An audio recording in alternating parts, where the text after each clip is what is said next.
Hello, welcome. সকলকে স্বাগত জানিয়ে শুরু করছে আরেকটি ব্লগ। সবাই কেমন আছেন? নিশ্চয়ই খুব ভালো আছেন। তো গুড মর্নিং। দেখো এই মরা গাছটাতে প্রায় পোকা ধরে গিয়েছিল। তো অনেক দিন পর আর কি, প্রায় 6 মাস পর, 6 মাস বলতে ওই 1 বছর মতো হয়ে গিয়েছে, সেই গাছটাতে আজ একটা ফুল ফুটেছে। তো দেখো 3 দিন ধরে ফুলটা রয়েছে। তো কমলা কালার, বেশ বড় হয়েছে। তো ফটোতে কতটা আসছে আমি বোঝাতে পারছি না, কিন্তু অনেকটা বড় হয়েছে। আর দেখো এখান থেকে যে বেবি প্ল্যান্টের যে স্পাইডার প্ল্যান্ট ছিল, সেখান থেকে না আমি ছিঁড়ে নিয়ে আর একটা টবে দিয়েছি। তো সেই স্পাইডার প্ল্যান্টটা একদম বেঁচে গেছে বন্ধুরা, জানো তো। তারপর দেখো আমি এই ঘরে চলে এসেছি। তো প্রায় অনেক দিন, প্রায় 2 মাস আর কি এই ঘরের বেডটাকে আমি আর কি চেঞ্জ করিনি। তো আমাদের একটা ট্যুর ছিল, সেই ট্যুর থেকে এসে আমি কয়েকদিন একটু অসুস্থ হয়ে গিয়েছিলাম। তো আমাকে না, যে লাগেজটা, আমার একটা ব্যাগ ছিল তো প্রচণ্ড ভারী ছিল, সেই ভারী ব্যাগটার জন্য না বন্ধুরা আমার কোমর ব্যথায় আমি এত ব্যাক পেইন হয়েছে, আমি একদম বেড থেকে উঠতেই পারিনি। তো সেই জন্য আমার ভিডিওটাও আর কি আমি দিতে পারিনি। আর এত কনকনে শীতে বন্ধুরা কোমর বেঁধে কাজগুলো করছি। তো ওই কাজের যে ভিডিওটা তোমরা দেখতে পাচ্ছ, সেদিনকে আমার একদম কোমর ব্যথাটা ছিল না।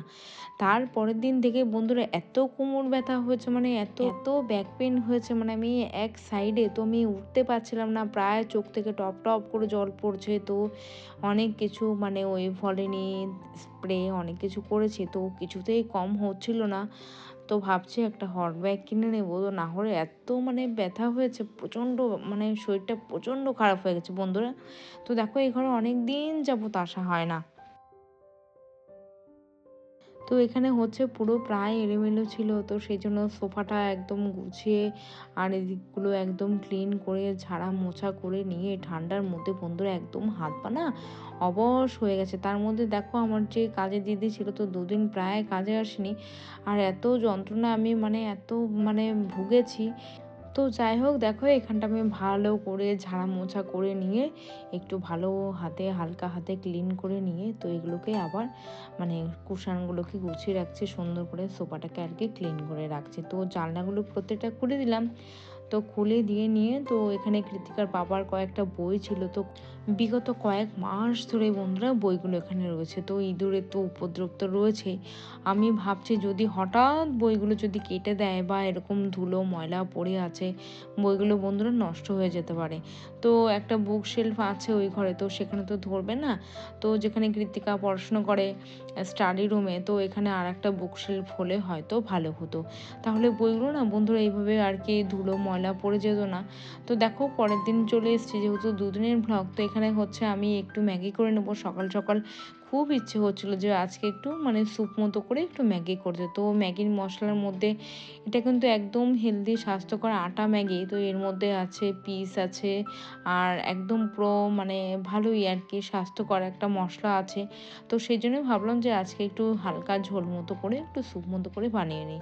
তো চলো একটু শশাও আর কি খেয়ে নিলাম। তো শশাটা প্রায় বন্ধুরা তেতো, তো তোমাদের সাথে একটু সকালবেলা একটু দেখা করে নিলাম। তো চলো তারপর রান্নাবান্না যা আছে সেগুলো করে নেব। তো রাতে বন্ধুরা একটা নিমন্ত্রণ ছিল, স্বাদের একটা অনুষ্ঠান, তো হাজব্যান্ডের বন্ধুর বাড়িতে আর কি। তো ভাবছি যাব না, তো ওই রাতের দিকে যাব। তো দুপুরের যা রান্না আছে সেগুলো করে নেব, আর কিছু গিফট কেনার আছে, সেই গিফট কিনে নিয়ে তারপরে সন্ধ্যাবেলায় আর কি যাব। তো দেখো এখানে গরম গরম ম্যাগি তৈরি হয়ে গিয়েছে। তো শীতের সকালে এরকম যদি গরম গরম ম্যাগি থাকে না বন্ধুরা, আর কিছুই লাগে না। তো সেটা একটু কিছুই না, একদম সিম্পল একটা ম্যাগি। তো সেটা তোমরা খেয়ে থাকো সবাই। তো আমিও ভাবলাম যে এই শীতের সকালে অন্য কিছু আর চিড়ে মুড়ি রুটি কিছুই ভালো লাগছে না, তো ভাবলাম গরম গরম একদম ধোঁয়াটা একটা ম্যাগি করে নিই। তো এখানে চিনিটা শেষ হয়ে গিয়েছিল, চিনিটা ঢেলে নিলাম। আর আর কি সাদা তেলটা শেষ হয়ে গিয়েছিল, তো রিফাইন্ড অয়েল তো সেটা ঢেলে নিলাম। তো চলো রান্নাবান্না এবার শুরু করে দিই। তো মাঝখানে যাবত আমি ওই সর্ষের তেল দিয়ে রান্নাটা করছিলাম। তো এখন ভাবলাম যে ওই সাদা তেলটা ঢেলে নিই, তাহলে আমার কিছুটা হলেও একটু তেলটা কম লাগবে। একদম বন্ধুরা একদম অল্প তেলেই রান্না করছি, দেখো এইটুকু তেলে আর কি, কিন্তু তেলটা দিয়েছি অল্প, কিন্তু একদম সে অনেকটা তেল হয়ে যায়। তো এখানে হচ্ছে একটু কুমড়ো, পেঁয়াজ, আলু, মটরশুঁটি দিয়ে একটা তরকারি মতো করব, আর মাছের ঝোল করব ফুলকপি দিয়ে, ওই ভেটকি মাছের ঝোল করব। তো চলো আর কী দিয়ে কী রান্না করছি, একটু হলুদ, লবণ আর কিচ্ছু দেবো না, আর হালকা একটু জিরে গুঁড়ো দিয়ে আর কি একটু মাখো মাখো করে নামিয়ে নেবো আর কি। তো চলো এদিকে হচ্ছে দুধটা একটু ঢেলে নিই। তো বললাম যে পরের দিন, তো পরের দিনের জন্য দেখো একটু ওই চিড়ে ভিজিয়েছিলাম, আর একটু গরম গরম দুধ দিয়ে আর কি চিড়ে দিয়ে আমি আর কৃত্তিকা খেয়ে নেবো, যেহেতু হাজব্যান্ড অফিসে গেছে। তো কৃত্তিকার তো এখন তো স্কুল ছুটি, তো স্কুল তো সেরকমের কোনো একটা চাপ নেই বা পড়াশোনার চাপ নেই, পুরো এই একটা মাস ফ্রি পাই, আর ওদিকে হচ্ছে গরমের ছুটিতে।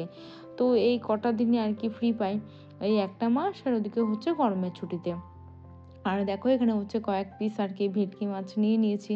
এই মাছটা না বন্ধুরা আমি খেতে খুব ভালোবাসি, আর যখন আমি অসুস্থ থাকি তখন যেন এই মাছটাই আমার কাছে অমৃত মনে হয়। হ্যাঁ, অনেক ভালো ভালো মাছ আছে, কিন্তু জানো এটাই আমার খেতে খুব ভালো লাগে। আর দেখো সুন্দরবনের থেকে যে ম্যাগনেটটা নিয়ে এসেছিলাম, তো সেটা এখানে দিয়ে দিয়েছি। তো ওদিকে কাজ করতে করতে আর বন্ধুরা ক্যামেরা করা হয়নি। তো এখানে হচ্ছে প্রায় আমার লেট হয়ে যাচ্ছিল, যেহেতু বেলা ছোট। তো দেখো এখানে আমি মাছগুলো দিয়ে নিচ্ছি। তো ঝোলে দেখো একদম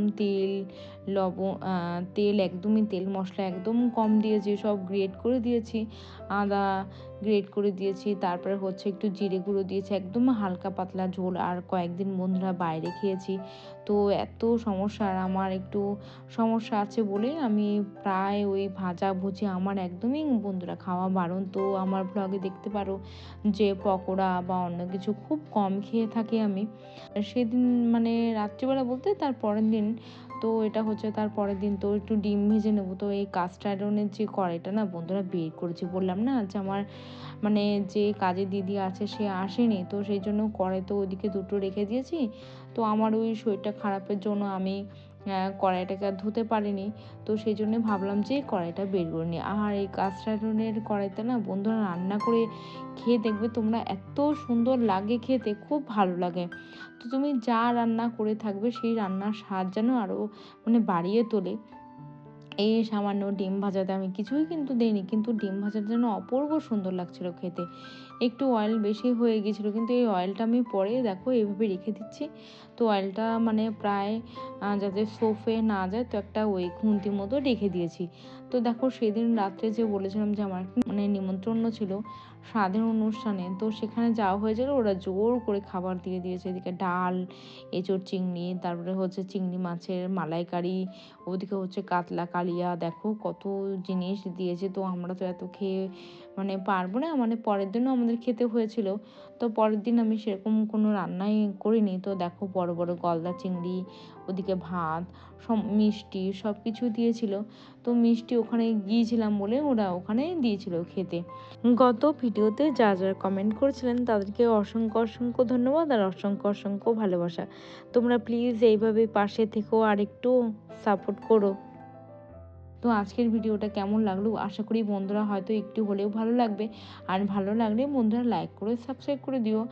আর তোমরা সকলে খুব ভালো থেকো, সুস্থ থেকো। ভিডিওটা এখানে শেষ করব। আর ভালো লাগলে একটা লাইক করে দিও, আর প্লিজ বন্ধুরা একটা সাবস্ক্রাইব করে দিও। আর এখানেই শেষ করছি। তোমরা সকলে খুব ভালো থেকো, সুস্থ থেকো। ছোট্ট পরিবারের সাথে প্লিজ তোমরা একটু থেকো, তোমাদের আমি অনুরোধ করছি। তো চলো আজকের মতো শুভরাত্রি, ভালো থেকো তোমরা।